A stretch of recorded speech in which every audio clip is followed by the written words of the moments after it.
The rise of the black market artificial womb is also being fed by a movement that most people haven't heard of yet: DIY biohacking communities. These aren't cartoon villains. These are real people, often educated, well-funded, and philosophically driven to push past legal limitations. They're not just modifying their bodies, they're modifying biology.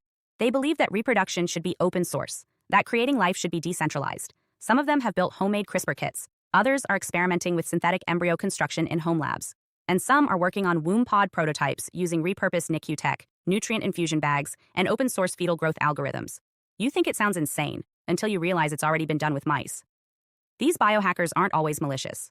Some genuinely believe they're liberating reproduction from institutional control. But the issue isn't intent. It's what happens when something as sacred as life becomes experimental code. What happens when wombs go open source and fetuses become side projects? What happens when a failed attempt isn't just a data loss, it's a dead child?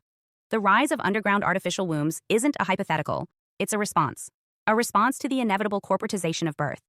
Because once the legal version is only available to the wealthy, or only approved for desirable users, there will be an entire population locked out of creation. They'll be told they can't afford a child, or that their genes don't meet the standard. And when that day comes, they will turn to the black market, just like they already do for organs, for surrogacy, for unapproved procedures, for banned gene therapies.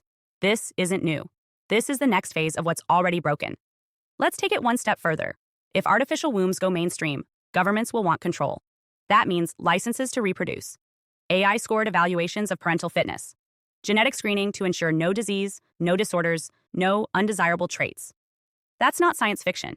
That's policy already being drafted under the banner of public health.